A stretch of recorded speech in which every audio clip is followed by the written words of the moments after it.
আজকে আমাদের বাড়িতে ছাদ ঢালা।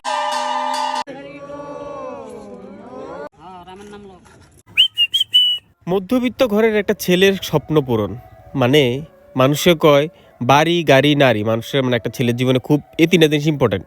তো বিয়ে তো করলাম, গাড়িও কিনলাম, একটা বাড়িরও প্রয়োজন। তো আজকে আমার বাড়ির ছাদ ঢালাই, যেটা কইতে গেলে অনেক বড় একটা স্টেপ আমার জীবনে।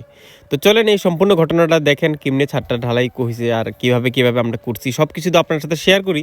তো এই ভিডিওটাতে অবশ্যই আপনার সাথে বাকি সব কিছু শেয়ার করুন, যে কেমনে আমরা বাড়ির সবটা কাজ হয়েছে, কোনো সমস্যা হয়েছে কিনা। তো চলেন ভিডিওটা দেখেন। তো আজকে তো আমাদের বাড়িতে ঘর যাত্রা বলছি, আজকে আমাদের বাড়িতে ছাদ ঢালাই। তো ছাদ ঢালাই জন্য এখন যা যা হবে তোমাদেরকে সব শেয়ার করবো, ঠিক আছে? আর এদিকে সবাই ব্যস্ত কাজে, এদিকে দিদা, এদিকে পুরা, এদিকে বদ্দা বসে গেছে, এদিকে কাজ চলছে। এদিকে একটা উনান বসানো হয়েছে আর একটা উনান করা হচ্ছে, মানে একদম জোর তার কদমে কাজ চলছে।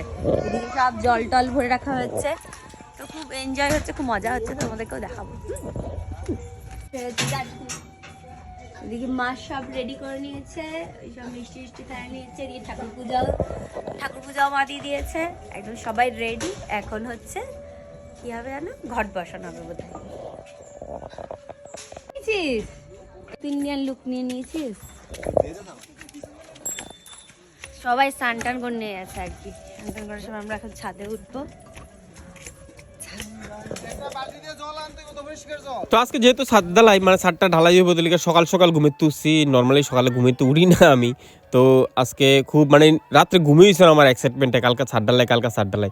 তো অনেকেই যারা এরকম ছাদ ঢালাই করছো তারা আমার লোকে রিলেট করতে পারবা যে কতটুকু আনন্দ হয় কষ্ট করে একটা বাড়ি করার পর যখন ছাদ ঢালাই থাকে, বা মানে সবটা জিনিস না একটা মানে এই প্রত্যেকটা কাজের মধ্যে একটা আবেগ, একটা ইমোশন কাজ করতেছে। কারণ আমরা মধ্যবিত্ত ঘরের ছেলে, আমার কাছে এমন হিউজ কোনো টাকা নাই। হ্যাঁ, অনেকটা কষ্ট করে একবার এটা করা হইতেছে, কইতে পারো অনেকটা ধার, অনেকটা মানে বিভিন্ন অনেক কষ্টের পরে কিন্তু কি বাড়িটা রেডি হইতেছে। তো যাক, যতগুলি কষ্ট থাকুক না কেন, কষ্ট বেশি দিন থাকে না। তো এই মানে চেষ্টাটা করে সেটা আমি আজকে এত বড় মানে একটা পদক্ষেপ নিতে পারছি, তোমরার ভালোবাসাও আমার সঙ্গে আছে। তো মানে সকাল সকাল ছাদের ভিতরে যে আমরা যাত্রাটা এদিকে শুরু হইতেছে, মানে যাত্রাটা করে সেরে কিন্তু ছাল ডাল হইব। তো অক্ষণে ঘড়িতে সময় প্রায় 7:30 বাজে। তো এই সকাল সকাল এসে আমরা প্রথম যখন ঘরের কোনাল্লা দিছিলাম তখনও কিন্তু একটা টাইম নির্দিষ্ট দীক্ষা সেরে আমরা করছিলাম। তো আজকে একটা নির্দিষ্ট টাইমের মধ্যে আমরা সেই শুভ কাজটা করুম আর কি। তো এই উপরে মা, বাবু, কৌশিক, আমি, সুদেশনা সবাই আর আমার পাড়ার সবাই মানে উপস্থিত আসলাম এখানে। তো একটা কাজ যখন হয় মানে আমরা মানে পাড়ার মধ্যেই কই যে কোনো একটা কাজে কিন্তু আমরা সবাই মিলে একসাথেই থাকি। তো সেমভাবে আমার বাড়ির এখানে কাজের মধ্যে সবাই মিললে এক লোক আইসি। তো চলেন এবার দিকে যাত্রাটা শুরু করলাম সবাই মিললা। আর হ্যাঁ, সবাই কিন্তু আশীর্বাদ একদম প্রয়োজন। আর এই দাদা হইছে রাকেশ দা, যে আমরা পুরো কনস্ট্রাকশনের দায়িত্ব নিছে। আমি রাকেশ দার কাজে একদম খুশি, আমার পুরো পরিবারই একদম খুশি। খুব সুন্দর নিখুঁতভাবে কাজটি করতেছে। আর হ্যাঁ, মানে আমি যেটা যদি এক্সট্রা কিছু চাই দাদা কোনো রকম এবার না করে না, সবটি করে দিতেছে। মানে আমি সত্যি খুব খুশি যে দাদা আমার বাড়ির কাজটা করতেছে। তো এদিকে চলেন মোটামুটি পূজা টুজা শেষ, আর এবার তো শুরু হয়ে যাবো, মেশিন স্টার্ট হয়ে গেছে গা।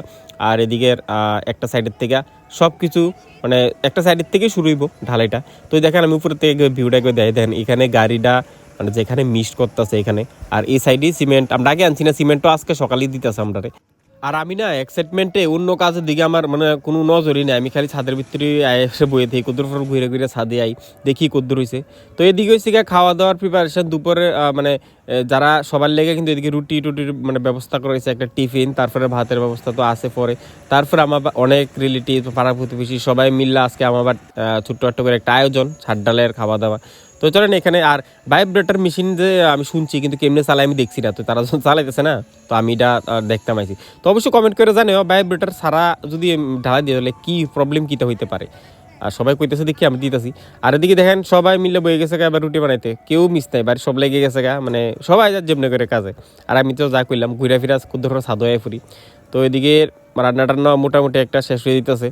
তো এরপরে আমরা কীটা করুম, দুপুরবেলার দিকে খানা দানা বা খাওয়াটার ব্যবস্থা না, বাড়িটা যেহেতু ছোটো, আমরা বাড়ির বাইরে সব অন্য জায়গার ভিতরে আমরা ব্যবহার করতেছি খাওয়া দাওয়ার লেগে, বাকি সব রাখার লেগে।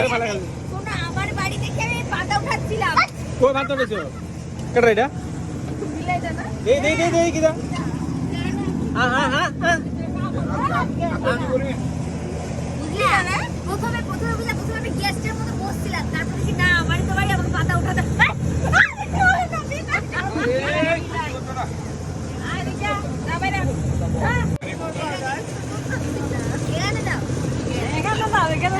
তো এখানে ঢালাইয়ের কাজ মোটামুটি শেষ, তারা মেশিন বন্ধ করে গাড়িতে তুলে লাইছে। এখন মানে যে মিস্ত্রিরা রাজমিস্ত্রি আছে তারা এখন মেইনলি কাজ, তো ঢালাইয়ের তারার কাজ মোটামুটি এখানেই শেষ। তো তারার কাজ শেষ, তারা খাওয়া দাওয়া হয়ে যেতেছে। ওদের বাড়ি কাজ শেষ, যে তোমরা খেতে বসে গেছো? আমরা সবাই শেষে খাই। আমরা বাপ বেটা খেয়ে সব বসে গেছি একবার খেতে। দিদা খেয়েছো? রান্না কেমন হয়েছে? ভালো হয়েছে। তো অলরেডি খাওয়া দাওয়া চলছে, ভালোই সব হয়ে গেছে। আপনারা সবাই প্রে করবেন যাতে আমরা খুব ভালোভাবে এই বাড়িটার মধ্যে সুন্দর করে থাকতে পারি। এই হচ্ছে প্রিয়াঙ্কা দাঁড়িয়ে আছে। প্রিয়াঙ্কা, তোমার মন খারাপ কেন? তুমি ছাদে ওঠোনি, ছাদ দেখোনি? প্রিয়াঙ্কা আসার পর থেকে আমাকে বলছে যে আমি ছাদে উঠবো, এখনো ও ছাদে উঠেনি। আসলে ওর বাড়িতে তো ছাদ আছে, তো উঠে কি করবে, আর আমাদের বাড়িতে তো ছাদ ছিল না। হ্যাঁ, এখন আমরা ছাদে উঠবো, নাচানাচি করবো, রিলস বানাবো, অনেক কিছু করবো। তো তোমরা সবার আশীর্বাদে কিন্তু আস্তে আস্তে আমরা বাড়ির ছাদ ঢালাইটাও হয়েছে। বাকি কাজটাও যাতে খুব সুন্দরভাবে করতে পারি, তোমরা প্লিজ আশীর্বাদ করো সবাই, কারণ আমার লাগে অনেকটা টাফ হইতেছে ব্যাপারটা।